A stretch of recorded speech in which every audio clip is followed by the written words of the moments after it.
Today we are joined by the vocalist of one of the most iconic rock groups of all time. His name is Lawrence Gowan. He's with Styx. They will be here in Charlotte, North Carolina next month in July, um, just as they were last year. This is the second time I'm speaking to him here with WCNC Charlotte. Lawrence, how are you doing today? Fantastic, Nathaniel. Good to see you. Great. And you guys are on your Circling from Above tour.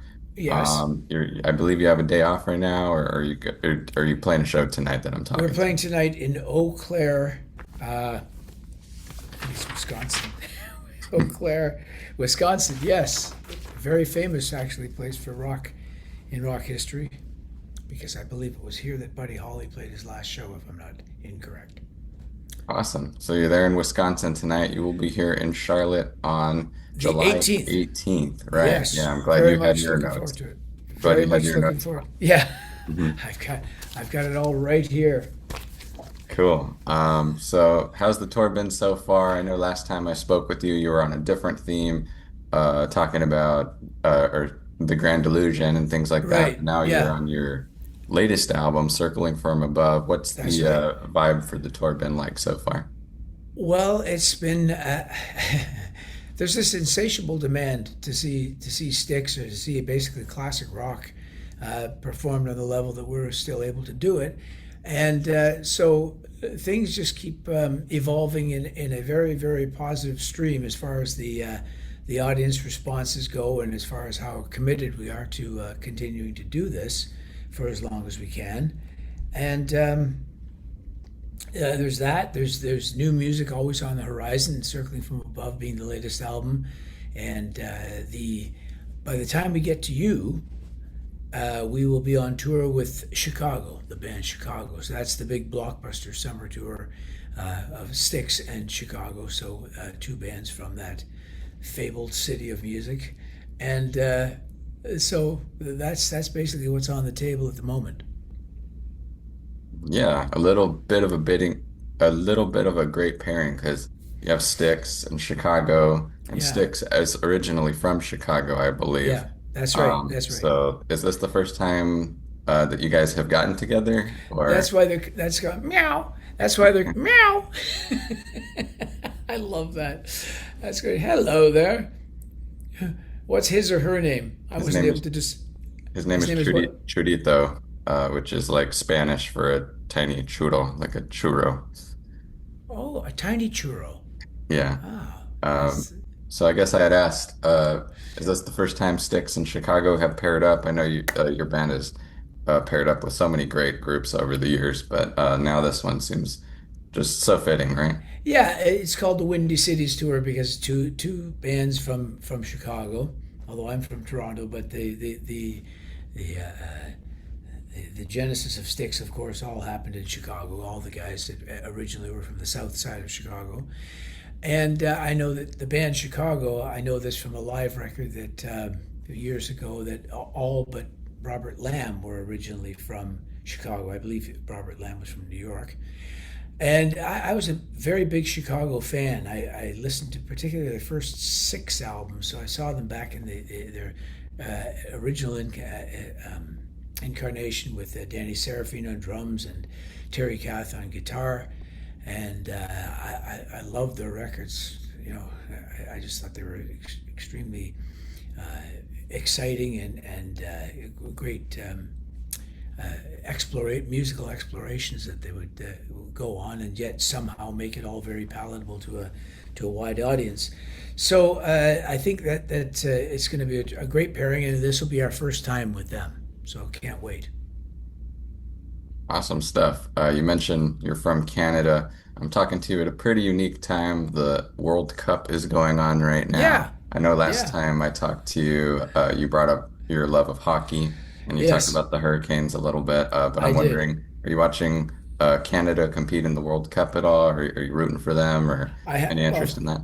I am rooting for them. I'm originally from Scotland, so I better root for them too, so somewhat. But yeah, yes, I am, and I'm aware. I saw the first game where they got a tie, and then I just watched the highlights yesterday of the second game where they managed to win 6-0. So that was pretty amazing, and I like soccer, but I'm far more passionate about hockey, and I know that the the Carolina Hurricanes came through with the Stanley Cup, so I love watching the playoffs. So that's great. So congrats. Cool. Yeah, we're definitely excited about that here. Good. So yeah, you've been on tour since May now. So you're right in the thick of your tour, and you'll be here next month. Any Yeah. highlights so far? Any like big songs that you guys are playing that the crowd is really enjoying, or any key moments that stick out to you? Well, they seem to enjoy them all, quite honestly, because there's such a. I'll quote JY. There's an embarrassment of riches when it comes to really great songs for Styx to play, particularly in concert. I mean, Renegade. I guess one of the highlights was that during the NFL draft, the Pittsburgh Steelers used Renegade as kind of a rallying song in the fourth quarter all the time, and they actually used it during the draft, which was broadcast. It was a big deal anyway, and Tommy Shaw and myself got to be on there and announce their pick, or basically introduce them for their pick. That was a much bigger thing than I'd even imagined, because I my phone just went ding ding ding ding ding ding ding after that had aired. So that was a kind of an unexpected highlight moment. Every night, though, quite honestly, Nathaniel, Come Sail Away, Renegade, as I just mentioned, Blue Collar Man, Too Much Time in My Hands, Grand Illusion. These songs, they've been embodied. I mean, this is the 50th anniversary of Crystal Ball, for example. So there you have a song that is weathered, half a century. And, we have a guy in the band who wrote the song, Tommy Shaw, who sings it easily as good, if not better, than he originally did 50 years ago. It's pretty hard to find any artist on the planet who's written anything half a century ago who can perform it at the level that he still does. It's quite remarkable. So the highlights happen on a daily basis. Last night we played in Milwaukee. It was a sold out 10,000 plus venue, and people just are ready to cheer for how much they've embraced classic rock. And from the stage, I guess one of the nicest surprises, if you want to call it that, is that half the audience on any given night now are under 40 years of age, so they weren't even born when the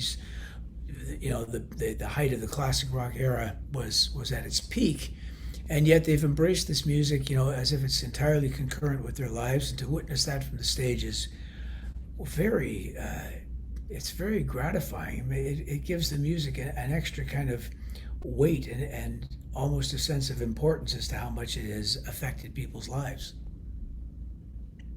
Yeah, well said. When I was a teenager growing up with this music, which was much older than I am, I'm kind of in that Yeah, bracket you I mentioned. guessed. I Um, thought, I was very hyperbolic about it, and I would say like, these guys are the modern Mozarts. These are like the Sebastian Bachs or whoever of our time, right? Do you yeah. think there's any truth to that? What do you think it is about classic rock or bands like I Styx or Chicago that have had such a lasting impact decades later, even though you guys are still alive, though? honestly, first of all, I've always tried to distill that answer down. You made me laugh there because I'll swing back to something that you just referred to. Um, I think a great melody, once it's put out into the world, a strong melody is going to, once people have engaged with that on a few occasions, it's in their heads. And if there happen to be lyrics that go along with that melody that they can somehow infuse themselves into the narrative of the song, so to speak, I think it's there for good. And it really doesn't matter, you know, people of more your fresh vintage, let's call it that, have embraced these songs because somehow you see yourself in the lyrics, I suppose, and somehow you can relate your life to it. And once that's been galvanized to a melody, it's going to stay there, and it's going to be something that you can, refer to year after year. But the reason it made me laugh was because I remember back in the 1970s, I was going to the Royal Conservatory in Toronto. I was going through. I did a degree in classical piano, And I remember saying to my teacher, who was fantastic, I said to him one day, when you look at the overall arc of things, I remember this is in the 70s, I'd have to say that Lennon and McCartney would be kind of the Mozart Beethoven of our time. And he laughed and he went, hardly. And I wish he were still alive to see that, wow, I kind of got something right, because if their music has lasted over 70 years, I guess at this point, um, that to me is a testament to, and it doesn't seem to be stopping it at all. Two of the Beatles are still touring, and people of all generations have embraced that music. Uh, I'd say that's a pretty good testament to the fact that I think I was onto something. I think I was the first. Yeah, it's interesting how we've all kind of had those thoughts many, many Well, times. honestly, we grew up with this impression that pop music, rock music, was had a very short shelf life, so to speak, and that and I think part of that was, you always, your favorite bands, your favorite artists, you loved their album for a year, maybe a year and a half, and then you were like, come on, what else you got? Right? And uh, that was kind of the mindset. There was a quick turnover of great songs, and the notion that these songs could last over half a century, as I mentioned with Crystal Ball, was really not part of the equation back then, quite honestly. And now it seems to be, they have made their mark, and they've stayed with us. The last half of the 20th century is dominated by rock music, and it has lasted. Yeah, well said. And speaking of that point you made about wanting something next, you guys do have something that just recently came out that you're Yeah, promoting, Circling from Above. yeah, What I know it's been out for a year now, yeah, but now you're touring for it. yeah. Any key songs that people should look out for on tour, or anything you would like to pitch to them and why they should listen to it? Because it's been out for a year now, so people should probably be on it, right? It's been out for a year, but it's still very fresh. It's extremely fresh. The expiration date has not been reached yet.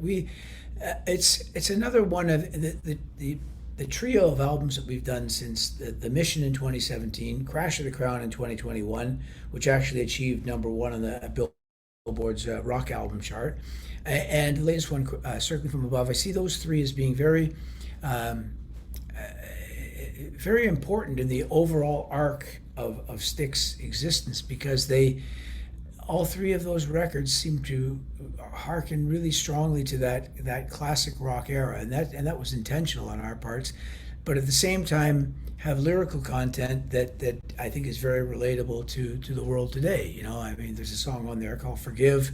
I think that anyone could relate to at any time.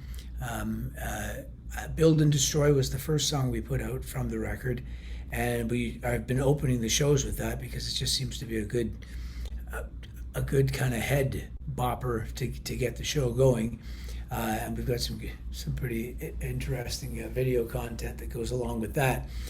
I think people will find there's quite a bit of depth to this record. I mean, it ends with a song that Tommy wrote called "Only You Can Decide," which is a very poignant song, and I think it typifies his writing style, and yet how it's developed from the days of his beginning with Styx to the present. Everybody Raise a Glass seems to be a song that celebrates the whole joyful experience of sharing music with people over. The band has been in 54 years in existence, and it seems to be I think of that song as a celebration of that. So I think people will find various pockets on the record that they can dive into, and hopefully the entire album, because that's our intention, will speak as one unified statement. Awesome, well said. So I believe I misspoke earlier when I said that you guys have been on tour on this Circling from Above tour since May. I read that wrong. The album was released last May. But Yeah, you that's are right. on tour right now. You said in Wisconsin. What are you guys currently promoting on tour? Is it any different than what we'll see in Charlotte in a month? It will be a little bit different. It'll be a little bit different on the summer tour. We're gonna. I think both bands are playing 90 minutes apiece, so that'll be chock full of hits, like from top to bottom. People will hear 3 hours worth of between the two bands. Every single song that's probably been part of the soundtrack of their lives, to use that expression. And there'll be a lot of hoarse voices at the end of the night, not just ours.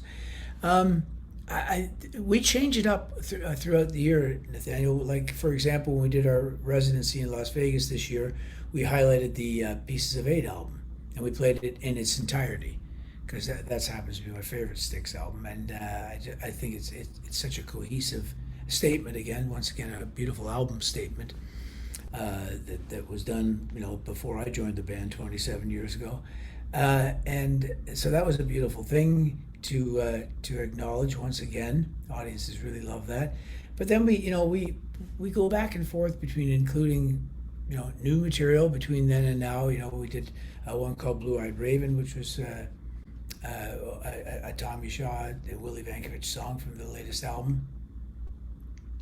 What is another one we did? Michigan was another great one. It's kind of harkens to Tommy's days of living there.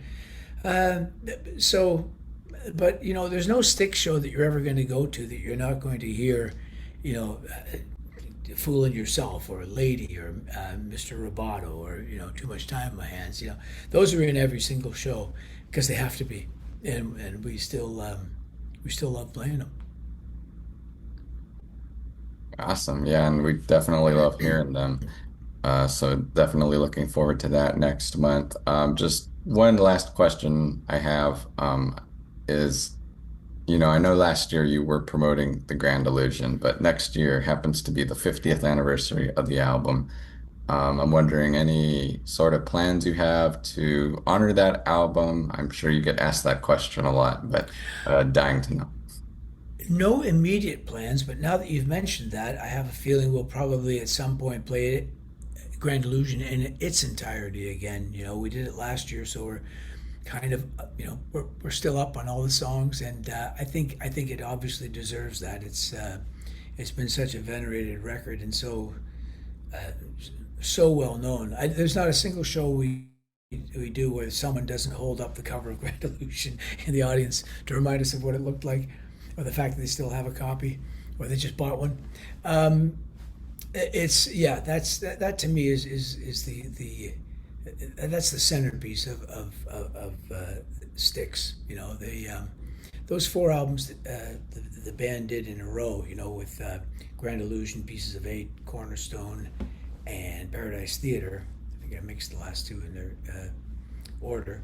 It was the first time that a band had four sequential triple platinum records, and the first time in rock history. So it just goes to show what a stamp the band were able to make, and because we acknowledge that, I certainly do, because I wasn't in the band at that point, but we are the band today because we are the culmination of the efforts of all the guys that have ever been in this band from the very beginning. And if you look at the classic rock, lexicon of bands, it's a relatively low number of members that have been in Styx from the beginning. There's only 12 now, with the inclusion of my brother on bass for the last 3 years, Terry. Yeah, Yeah, it's definitely been a cohesive unit for many yeah, years. yeah. Um, so cool. So, I mean, hopefully we get to hear that next year. If not, maybe we'll wait for the 77th anniversary to That would be culminate with nice. the I would 777. I would Yeah, love to see you on the 77th anniversary of it. I would be there. And, Yes, I good. forgot I should have brought my album, but you know what? I'll show you my shirt just to remind I you that the album I, exists. I discerned that shirt early on in the interview, and I do applaud you on your choice of apparel. Yeah, It's I wore very this same very. shirt the last time I talked to you. I promise I own more than one shirt, but Uh-huh. as far as you're aware, I only own one. Did you give it a Cool. rinse? Yeah. So I know I said that was my last question, but just one last thing. Sure, man. Anything in particular that you look forward to in North Carolina or the Charlotte area or just the East Coast? Well, that's such a beautiful part of the United States. I love going there. It's always such a lush, you know, part of the country. Also, I read a book called recently called Beach Music, which an author that's from that area, and it really kind of evoked the whole, you know, seaside part of that of the state. So I look forward to it because it's just another great flavor in the tapestry of the United States, which I feel still find to be a very kind of exotic place for me to be. I'm a visitor here, and I really enjoy it. Really cool. Well, Lawrence, I really appreciate you taking the time to talk with me today about Styx's upcoming show here in Charlotte, North Carolina. You guys have blessed us. You're coming on a Saturday at the Truliant Amphitheater Good, on July good. 18th. So be sure to check them out. It's going to be an awesome time with Styx, Chicago, and a whole lot of great music. Lawrence, any final words before we part for the day? Great to speak with you again, and knowing that your cat is having a good time in these interviews is great comfort to me. Also, you've got a very impressive looking microphone there, Nathaniel, I must say. Thank you. Appreciate it. Well, I hope you have a great Okay. rest of your day, and it was great getting to talk with you again. You do the same. We'll see you soon. See ya.